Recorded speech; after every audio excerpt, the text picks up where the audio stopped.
तो hello everyone, how are you? I hope सब अच्छे होंगे। तो आज हम करने वाले हैं chapter number 8 circulatory system, ICSE class 10 semester 2 2021 and 2022 के लिए। तो देखो, सबसे पहले ये चैप्टर सबसे बड़ा है, सब बड़ा है, काफ़ी बड़ा है, लेकिन जितना बड़ा है उतना ही इम्पोर्टेंट है। तो इसमें हम सब टॉपिक के बारे में तो बात नहीं करेंगे, लेकिन जो मेन है उसके लिए उसके टॉपिक्स के बारे में बात करेंगे। तो चलिए शुरू करते हैं। सबसे पहले तो need for transport inside the body. Inside the body transport की नीड क्या होती है? नीड क्या है इनसाइड द बॉडी ट्रांसपोर्ट की? तो नीड ये है कि जो डाइजेस्टिव सिस्टम को डाइजेस्ट करता है, एब्जॉर्ब करता है न्यूट्रिएंट्स एब्जॉर्ब करता है ना, जब हम खाना खाते हैं उसमें जो न्यूट्रिएंट्स होते हैं वो एब्जॉर्ब करता है। तो उनको जो ट्रांसपोर्टेशन ज़रूरी होता है एवरी सेल के लिए, इसके लिए सर्कुलेटरी फ्लूइड होना ज़रूरी है। रेस्पिरेटरी सिस्टम जो है, एयर हम ऑक्सीजन जो हमारे टिश्यूज़ तक पहुँचती है वो भी सर्कुलेटरी सिस्टम के द्वारा पहुँचती है। CO2 जो कलेक्ट होती है बॉडी से वो भी सर्कुलेटरी सिस्टम से ही होती है। एक्स्ट्रा वाटर जो होता है हमारी बॉडी में स्वेट की फॉर्म में जो बाहर निकलता है बॉडी से, एक्सक्रीटरी सिस्टम के द्वारा निकलता है, वो भी सर्कुलेटरी सिस्टम से ही कलेक्ट होता है। हार्मोन्स भी सर्कुलेटरी सिस्टम से ही अपने अपने रिक्वायर्ड जगह पर जाते हैं, यहाँ पर उसकी ज़रूरत होती है। तो ये इसमें करना। अब ये है कि फ्लूइड कितने टाइप्स के होते हैं अपनी बॉडी में? तो 3 टाइप्स के फ्लूइड होते हैं। ब्लड, टिश्यू फ्लूइड, तो इसमें स्पेसिस सेल्स के बीच में जो स्पेस होता है उसके बीच में फ्लूइड होता है। And lymph is the fluid containing lymphatic organs and lymph vessels. ये याद रखना कि lymph organs, spleen and tonsils, these are two lymphatic organs। तो ये कुछ बना रखा है कि ऐसे हमारी बॉडी ब्लड कैपिलरीज से ब्लड हार्ट में जाता है, हार्ट से लंग्स में, लंग्स से हार्ट में और हार्ट से बॉडी में। तो ये ब्लू कलर से इसलिए दिखाया क्योंकि ये डीऑक्सीजनेटेड ब्लड है और जो वापस आ रहा है ये ऑक्सीजनेटेड है, ठीक है। तो आर्टरीज बाकी सब ये पढ़ लेना कि वॉल्यूम 5 to 6 लीटर ब्लड होता है। Alkaline blood is alkaline in nature, 7.3 to 7.45 value इसकी pH वैल्यू होती है, ठीक है। अब 2 फंक्शंस क्या हैं? Transport and protection. तो ट्रांसपोर्ट प्रोटेक्शन देखते हैं आगे। ट्रांसपोर्ट प्रोटेक्शन क्या है? ट्रांसपोर्ट क्या करता है? ट्रांसपोर्ट ऑफ डाइजेस्टिव फूड, मैंने अभी बताया। ऑक्सीजन ट्रांसपोर्ट करता है, कार्बन डाइऑक्साइड और जो excretory basis extra salts, extra water वगैरह, हार्मोन्स, बॉडी हीट, ये सब ट्रांसपोर्ट करता है। Transport of digestive food elementary कनाल से क्या करता है? टिश्यूज़ की तरफ ट्रांसफ़र करता है। दी सबसे जो सब्सटेंस होते हैं, ग्लूकोज होते हैं, न्यूट्रिएंट्स होते हैं, अमीनो एसिड्स होते हैं, विटामिन होते हैं, मिनरल सॉल्ट्स होते हैं, एक्सेट्रा। ऑक्सीजन ट्रांसपोर्ट करता है, ये याद रखें कि oxygen transport it occurs by means of red blood sales. Red blood sales से ऑक्सीजन ट्रांसपोर्ट होती है in combination with haemoglobin in the form of unstable compound oxy haemoglobin. ये हीमोग्लोबिन ऑक्सीजन के साथ कंबाइन करता है, ऑक्सी हीमोग्लोबिन बनाता है और ये रिवर्सिबल है। क्या है? रिवर्सिबल। कंबाइन होकर क्या बनाता है? ऑक्सी हीमोग्लोबिन, और ये जाकर सेल के पास जाकर ब्रेक हो जाता है और ऑक्सीजन मिल जाती है सेल को। सेल के पास जाकर ब्रेक होकर ऑक्सीजन देता है, ठीक है। तो इसमें आगे देखते हैं। आगे है ट्रांसपोर्ट ऑफ एक्सक्रीटरी मटेरियल, जो बता दिया मैंने। एक्सक्रीटरी मटेरियल जो एक्स्ट्रा वाटर वगैरह है, transport of hormones excreted by endocrine glands, उनको भी ट्रांसपोर्टेशन की जरूरत होती है। ट्रांसपोर्ट करता है, हीट को ट्रांसपोर्ट करता है बॉडी का टेम्परेचर मेंटेन करने के लिए। प्रोटेक्शन क्या करता है? प्रोटेक्शन करता है कि क्लॉट बनाता है, blood form clot when there is a cut in the vessel. Cut क्या करता है? वो क्लॉट क्या करता है? फर्दर लॉस ऑफ ब्लड को प्रिवेंट करता है, further loss of blood prevent होता है and entry of disease causing germs को प्रिवेंट करता है। और सेकंड है प्रोटेक्शन कैसे करता है? It's white blood corpuscles, white blood cells होते हैं, protect the body from disease engulfing bacteria which में enter the body. It reduce the antitoxins produce होते हैं जो कि न्यूट्रलाइज द पोल्यूशन इफेक्ट। तो उसमें आएगा कि 2 फंक्शन बताइए, ट्रांसपोर्ट लिख देंगे आप और प्रोटेक्शन लिख देंगे। प्रोटेक्शन क्या करता है? ये प्रोटेक्शन क्लॉट बनाता है और एंटीटॉक्सिन एंटीबॉडीज एक्सक्रीट करता है और एंगल्फिंग बैक्टीरिया फंक्शन। तो इसके 2 फंक्शन हो गए, ट्रांसपोर्ट एंड प्रोटेक्शन। अब कंपोजिशन, इस कंपोजिशन प्लाज्मा सेलुलर। प्लाज्मा जो भी हमारा लिक्विड पार्ट होता है ब्लड में, जो ब्लड होता है उसका जो लिक्विड पार्ट है उसे कहते हैं प्लाज्मा। और जो सेलुलर एलिमेंट्स होते हैं वो उसके अंदर होते हैं, जैसे red blood sales, white blood sales, platelets. तो ये सब पढ़ लेना। और ये इंपॉर्टेंट प्रोटीन है हमारी प्लाज्मा में जिसका नाम है फिब्रिनोजन। फिब्रिनोजन हमारे ब्लड क्लॉटिंग में हेल्प करता है, आगे पता चलेगा हमें। ये में plasma from which the protein fibrinogen has been remove इसका सीरम। ये डिफाइन कर लेना। सीरम क्या है? सीरम प्लाज्मा है जिससे प्रोटीन फिब्रिनोजन रिमूव हो गया, ठीक है। सेलुलर एलिमेंट्स ये दे रखे हैं कि रेड ब्लड्स को इरिथ्रोसाइट्स, वाइट ब्लड्स को ल्यूकोसाइट्स और ब्लड प्लेटलेट्स को थ्रोम्बोसाइट्स कहते हैं। ये पढ़ लेना। और ये 3 प्रॉपर्टीज़ हैं रेड ब्लड्स के बारे में। ये देखिए, तो ये पढ़ लेना, रेड ब्लड सेल्स बहुत माइन्यूट होती हैं, 7.7 माइक्रोन डायमीटर। एडल्ट में 5 मिलियन RBCs होती हैं और एडल्ट फीमेल में थोड़ी सी कम होती हैं, 4.5 मिलियन, ठीक है। हीमोग्लोबिन क्या है? Haemoglobin is the effective chemical component of RBCs, ठीक है। Effective chemical constant of RBCs, ये RBCs पर होता है, RBCs में नहीं होता है। The red blood cells that have a colourless spongy material which contain the, जो कलरलेस स्पॉन्जी मटेरियल होता है रेड ब्लड सेल्स पर, उस पर होता है, ठीक है। तो ये आयरन पार्ट से बना होता है, हीमन प्रोटीन से, ग्लोबिन से बना होता है। ये ऑक्सीजन के साथ कंबाइन होकर ऑक्सीजन ग्लोबिन बनाता है to transport oxygen throughout the tissues. And ये कार्बन डाइऑक्साइड की साइड भी कंबाइन हो जाता है, उसके साथ बनाता है carbamino haemoglobin. Has a very, ये इंपॉर्टेंट है, haemoglobin has a very strong affinity for carbon monoxide. Carbon monoxide के लिए इसकी बहुत स्ट्रॉन्ग एफिनिटी है। ये क्या करता है? Form a stable compound कार्बो oxy haemoglobin बनाता है ये कार्बन मोनोऑक्साइड के साथ। और ये जब ये बन जाता है तो ये दिस कट डाउन था, क्योंकि ये स्टेबल कंपाउंड स्टेबल हो जाता है। This cut down the blood carrying capacity of oxygen carrying capacity of blood and thus resulting in death. This is called carbon monoxide poisoning. क्या होती है कार्बन मोनोऑक्साइड पॉइजनिंग? जब ऑक्सी हीमोग्लोबिन हमारी body का carbon monoxide के साथ combine कर कार्बो oxy haemoglobin बना लेता है, तो वो ऑक्सीजन कैरिंग कैपेसिटी ब्लड की कट कर देता है। इसकी वजह से कार्बन मोनोऑक्साइड पॉइजनिंग होती है, ठीक है। वीन्स, ये पढ़ लेना लेटर, वीन्स में भी ऑक्सीजन होती है, लेकिन वो 75, veins carry 75% oxygen and arteries carry 97 to 99%, okay. ऐसा नहीं वीन्स में भी कहीं तुम इस पिक्चर को देख के समझो कि ये ऑक्सीजनेटेड ब्लड है और ये बिल्कुल ऑक्सीजन, ऐसा नहीं। इसमें 75 ऑक्सीजन, इसमें भी 75%, इसमें 97 to 99% है, ठीक है। अब ये सब पढ़ लेना, ये तो सिंपल है कि लाइफ स्पेन RBCs का होता है 120 डेज, ये सब पढ़ लेना, ठीक है। आगे चलते हैं। आगे है कि जो मैच्योर रेड ब्लड सेल्स होते हैं उसमें कुछ ऑर्गेनल्स की डेफिशिएंसी होती है। क्या होती है? न्यूक्लियस नहीं होता। जो मैच्योर RBCs हैं उसमें न्यूक्लियस नहीं होता, माइटोकॉन्ड्रिया नहीं होता, एंडोप्लाज्मिक रेटिकुलम। अगर न्यूक्लियस नहीं होता ना किसी का, तो उसका सरफेस एरिया वॉल्यूम रेशियो बढ़ जाता है, ओके। और उसकी वजह से उसकी एब्जॉर्बिंग कैपेसिटी जो है, ऑक्सीजन एब्जॉर्बिंग कैपेसिटी, वो बढ़ जाती है। तो लॉस ऑफ न्यूक्लियस इसके लिए हेल्प करता है। कैसे? Increase the surface area volume ratio absorbing for absorbing more oxygen, ठीक है। लॉस ऑफ माइटोकॉन्ड्रिया होता है, याद रखना, ये होता है cellular oxidation of occur in mitochondria. जो सेल का रेस्पिरेशन जो होता है वो माइटोकॉन्ड्रिया में होता है। मतलब माइटोकॉन्ड्रिया में ऑक्सीजन की नीड होती है, लेकिन इसमें तो माइटोकॉन्ड्रिया है नहीं, तो means that the red blood cells can not use oxygen for themselves. मतलब रेड ब्लड सेल्स हैं वो अपने लिए ऑक्सीजन यूज नहीं कर पाएंगे। No endoplasmic reticulum. Endoplasmic reticulum है स्केलेटन फॉर्म करता है सेल का। अब नो एंडोप्लाज्मिक रेटिकुलम, तो इसका मतलब है इंक्रीज्ड फ्लेक्सिबिलिटी। इसकी फ्लेक्सिबिलिटी बढ़ गई है, क्योंकि इसमें कोई स्केलेटन पार्ट, मतलब एंडोप्लाज्मिक रेटिकुलम क्या है? स्केलेटन पार्ट बनाता है, लेकिन इसकी फ्लेक्सिबिलिटी बढ़ गई। For example through narrow capillaries, ठीक है। अब ये नैरो कैपिलरी से भी ट्रेवल कर सकती है। ये नीचे पढ़ लेना कि न्यूबॉर्न बेबी में ज़्यादा RBCs होती हैं, और जब सो रहे होते हैं तो 5% कम होती हैं। जो हाइट पर रहते हैं उनकी 30% ज़्यादा होती हैं।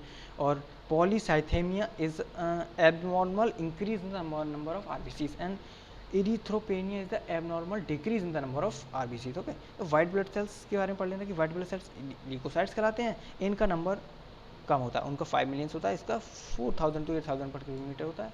और ये white blood cells can produce फिजियोपाइलिन एंड सीज जैसा पढ़ लेना। एंड वाइट ब्लड सेल्स को वाइट सेल्स ज़्यादा अप्रोप्रिएट रहेगा कहना, क्योंकि ये अपना जो ज़्यादातर टाइम है वो टिश्यू फ्लूइड या लिम्फ में बिताती हैं। ये स्वीज आउट हो जाती हैं वेसल से, और जो अपना ज़्यादातर टाइम है वो लिम्फ या उसमें बिताती हैं, टिश्यू फ्लूइड में। और जो ब्लड में बहुत कम टाइम बिताती हैं। इसलिए ये क्या कहलाती है? ब्लड वाइट सेल्स ज़्यादा अप्रोप्रिएट रहेगा इनके लिए, क्या, ठीक है। तो आगे बढ़ते हैं। आगे फंक्शंस हैं इनके वाइट ब्लड सेल्स के। ये क्या है? Phagocytosis is a process in which nucleus engulfing. ये कुछ नहीं करती है, जो डिजीज कॉजिंग जर्म्स हैं उनको एंगल फॉल लेती हैं, ठीक है, एक तरह से खा लेती हैं। तो उस प्रोसेस को कहते हैं फैगोसाइटोसिस, जिससे ये डिजीज कॉजिंग जर्म्स को खाती है, इसको लेते हैं फैगोसाइटोसिस।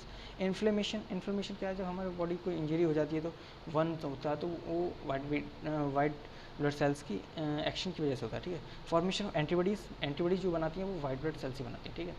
ये पढ़ लेना, ज़्यादा इंपॉर्टेंट है। इसमें यह याद रखना कि जो लार्जेस्ट WBCs होती हैं वो होती हैं मोनोसाइट्स। नाम मोनो है, लेकिन लार्जेस्ट है, ठीक है। स्मॉलेस्ट WBCs कौन सी होते हैं, लिम्फोसाइट्स जो एंटीबॉडीज़ बनाती हैं, ठीक है। और जो लार्जेस्ट नंबर होता है WBCs का वो होता है न्यूट्रोफिल्स, ये तो 62%, ये तो ग्रैनुलर, ये थे नॉन ग्रैनुलर, ठीक है। तो आगे बढ़ते हैं, आगे की चलते हैं। आगे एंटीबॉडीज़ और एंटीटॉक्सिन में क्या अंतर है, जब कोई डिजीज़ कॉजिंग जर्म बॉडी में एंटर करता है तो वो टॉक्सिन्स रिलीज करता है, हमारी बॉडी उसके रेस्पॉन्स में एंटीबॉडीज सीक्रेट करती है, जो एंटीबॉडीज़ फिर एक्ट करते हैं एंटीटॉक्सिन्स की तरह। जैसे वायरस होता है लैपटॉप में, उसके लिए एंटीवायरस डलवाते हैं, ऐसे ये, ठीक है। तो ये पढ़े ना, blood platelets, thrombocytes, initiators of blood clotting of blood, these blood platelets are also called initiators of clotting of blood, okay। तो ये ज़्यादा मतलब पढ़ लेना, आराम से पढ़ सकते हो, सिंपल लैंग्वेज दे रखिए। और ये एक्सरसाइज कर लेते हैं, थोड़ी सी एक्सरसाइज कर देखिए। Yellow colour fluid part of blood, plasma होता है येलो कलर फ्लूइड क्या होता है, plasma, yellow colour plasma. Respiratory pigment, haemoglobin, 2 organelle absence in mature RBCs, nuclei, mitochondria and endoplasmic reticulum, कर लेना है सिंपल। क्लॉटिंग ऑफ ब्लड, ये important है, ये क्वेश्चन अगर आया तो 3 नंबर में आएगा। पूरा प्रोसेस यहाँ पे समझ सकते हैं हम सिंपल सी, कि जो इंजरीज होती हैं, सबसे पहले जो टिश्यूज होते हैं इंजर होते हैं, वो थ्रोम्बोकाइनेस केमिकल रिलीज करते हैं। Thrombokinase is also known as plasma, thromboplastin और फैक्टर एक्स। अब जो थ्रोम्बोप्लास्टिन है वो in the presence of calcium 9 converts prothrombin into thrombin, prothrombin को थ्रोम्बिन में कन्वर्ट करता है कैल्शियम आयन के प्रेजेंस में।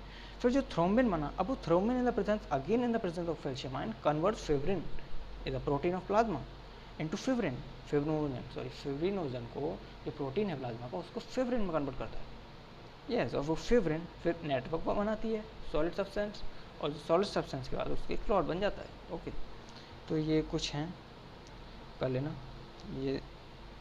ये टेबल देख लेना कि अगर ब्लड ग्रुप ए है तो एंटीजन ए होगा आरबीसी पर, एंटीबॉडी बी होगा प्लाज्मा पे, ये सब देख लेना, ठीक है। इंपॉर्टेंट एमसीक्यूज में आ सकते हैं। Universal donor O, universal receptor A B, ये देख लेना, और फैक्टर वगैरह भी देख लेना। अब हार्ट पर आते हैं डायरेक्ट। हार्ट क्या है, जैसे आप पढ़ सकते हैं, सेंटर में होता है, एब्डोमेन दोनों लंग्स के बीच में होता है, और अबव द डायफ्राग्राम होता है, नैरो रफली ट्रायंगुलर होता है ये, और लेंथ 12 सेंटीमीटर होती है इसकी, 9 सेंटीमीटर विथ होती है। Covering why double walled membranous covering, ये आ सकता है एमसीक्यू शॉर्ट कन्वर्ट वगैरह में, कि covered by double membranous covering called pericardium, it contains a fluid called pericardial fluid, fluid का नाम याद रखो, कौन सा फ्लूड है, pericardial fluid, and covering pericardium, okay. Chambers of heart has 2 chambers, वो sorry 4 chambers, upper 2 chambers and lower 2 chambers, okay, 2 lower and 2 upper, तो 4 chambers. Blood vessels enter कौन सी करती हैं, देखो anterior vena cava and posterior vena cava, ये enter करती हैं right auricle से, ठीक है, राइट एट्रियम से, ये दोनों एंटर करती हैं। एट्रियम क्या है, ये अपर पार्ट से ब्लड लेकर आती है, पोस्टीरियर एंड लोअर रीजन से ब्लड लेकर आती है। और जो लीव करती है पल्मोनरी आर्टरी, जो कि राइट वेंट्रिकल से लीव करती है, जो कि ऑक्सीजनेटेड ब्लड लेकर जाती है हार्ट तक, deoxygenated, and aorta rises from the right left ventricle, carry oxygenated blood to the all the body parts, okay. तो ये आप कर लेना। अब आगे बढ़ते हैं, आगे आता है हार्ट, कोरोनरी आर्टरी। अब देखो हार्ट इतना वर्क कर रहा है तो उसके लिए भी तो एनर्जी की जरूरत होगी, उसके लिए भी तो ब्लड चाहिए, इतना सारा ब्लड ट्रांसफर करा खुद नहीं लेगा तो खुद भी चाहिए, उसके लिए कोरोनरी आर्टरीज होती हैं जो ब्लड को हार्ट को ब्लड सप्लाई करती हैं, coronary arteries, okay. There are 2 coronary arteries in the heart arising from the aorta, ठीक है। अब ये देखना, हार्ट अटैक को बायोलॉजिकल लैंग्वेज में कहते हैं myocardial infarction, and angina pectoris is a chest pain due to insufficient supply of blood to the heart, okay। valves देख लेना, राइट एट्रियोवेंट्रिकल वेल्व होता है, जो एट्रियोवेंट्रिकल, ऐसे मान लो 4 चैम्बर्स हैं, हार्ट के 4 चैम्बर्स हैं स्क्वायर शेप में, मान लो हार्ट, तो ये right atrium, left atrium and ventricle, right atrium. तो इस यहाँ पर जो होता है वो होता है राइट एट्रियोवेंट्रिकल वाल्व, और राइट एट्रियोवेंट्रिकल और लेफ्ट एट्रियोवेंट्रिकल वाल्व यहाँ पर होता है। पल्मोनरी सिमिलुनर वाल्व, यहाँ से जो पल्मोनरी आर्टरी निकाली होती है वहाँ पर होता है। एंड ये एओर्टिक, अब नेक्स्ट है हमारा एओर्टिक सेमिलुनर वाल्व। क्या होता है, एओर्टिक सेमिलुनर वाल्व जो एओर्टा निकल होती है वहाँ से होता है, ठीक है। तो पढ़ लेना। सर्कुलेशन ब्लड प्रोसेस है पूरा, कंट्रैक्शन से स्टार्ट होता है एट्रिया के, ओके। तो वेंट्रिकल्स हैव थिक वॉल्स, ठीक है, वेंट्रिकल्स की थिक वॉल्स होती हैं and as compared to auricles, okay. तो आगे चलते हैं। हार्ट बीट 2 स्टेप्स में होती है, लब टब 2 स्पीड्स होती हैं। हार्ट बीट होती है contraction phase systole and expression phase diastole. Systole जो सबसे कम टाइम होता है वो होता है systole of atria, okay. Heart beats lub dub, lub sign produce होती है एट्रोवेंट्रिकल वाल्व जब क्लोज होता है, और डब प्रोड्यूस होती है जब सेमिनल वाल्व में roots of the artery get close. Seminal valve और पल्मोनरी वाल्व जो है सेमिनल वाल्व क्लोज होते हैं तब। Pacemaker is a device located in the walls of the retroventricle this impulse is, तो ये पेसमेकर का दूसरा नाम है साइनो एट्रियल नोड, ओके। ये इंपॉर्टेंट है। आगे चलते हैं, ये पढ़ लेना, मतलब अब मैं आपको चैप्टर वाइज थोड़ा वीडियो लॉन्ग हो जाएगी, वीडियो भी लंबी हो जाएगी, इसके लिए आराम से अब वैसे एग्जाम है तो सबने पहले से पढ़ रखा ही होगा। तो आगे चलते हैं। Blood vessels artery are the vessels which carry blood from heart toward the organ, और this blood is oxygenated blood, okay. Artery carries oxygenated, आएगा क्वेश्चन कि which artery carry deoxygenated blood, नाम लिख देना pulmonary artery. Which vein can carry oxygenated blood, pulmonary vein, okay. Characteristic लिख देना, ये thick होती हैं। थिक क्यों होती हैं? क्योंकि इन्हें भाई पूरी बॉडी में ब्लड ट्रांसपोर्ट करना है, ठीक है। और capillaries are the vessels which join the blood vessels which join the arteries and veins, okay. Functions पढ़ लेना ये। ब्लड पल्मोनरी सिस्टमेटिक, पल्मोनरी से क्या मतलब? पल्मोनरी से मतलब लंग्स है, जो लंग्स की सर्कुलेट हो रहा है वो पल्मोनरी सर्कुलेशन हो रहा है, ठीक है, देख लेना। ये आगे टिश्यू फ्लड वगैरह ये पढ़ के जाना, सब इम्पोर्टेंट है। ये टिश्यू फ्लड और spleen is a lymphatic organ, पहले लिम्फेटिक लगाया। स्प्लीन के फंक्शंस क्या हैं? देखो, स्प्लीन में तो सेल्स बनती हैं, एम्ब्रियो में बनती हैं, एम्ब्रियो में स्प्लीन में आरबीसीज बनती हैं, ओके। डिस्ट्रॉय होती हैं इसमें, और प्रोड्यूसेस लिम्फोसाइट भी प्रोड्यूस होती हैं। तो ये कर लेना। देखो ये एमसीक्यूज को टिक लग रहे हैं, आप देख सकते हो इसे, स्क्रीनशॉट ले लेना आप इसके। एमसीक्यूज में टिक लगा रखे हैं। लिम्फोसाइट्स एंड मोनोसाइट्स होती हैं non granular. Blood cells engulf bacterial is process called diapedesis, जो एंगल्फ करती हैं, engulf bacteria process. White blood cells engulf bacteria process called diapedesis phagocytosis. Engulf नहीं, ये गलत है, रुकिए जरा, ये फेगोसाइटोसिस आएगा, ये नहीं। इससे क्या है, ये तो सीजाइट माइग्रेट होती हैं अगर वॉल से, उसको कहते हैं डायपेटिस, ओके। देख लेना, ये तो गलत भी हो सकता है, मैंने खुद लगाया, ठीक है। तो वीडियो अच्छा लगा हो तो वीडियो को लाइक कीजिए, चैनल को सब्सक्राइब कीजिए। अगले मिलते हैं, अगला चैप्टर भी हम करेंगे, ठीक है। वीडियो में कमेंट करना अगर अगला चैप्टर चाहिए एक्सक्रीटरी सिस्टम। तो चलिए मिलते हैं अगले वीडियो।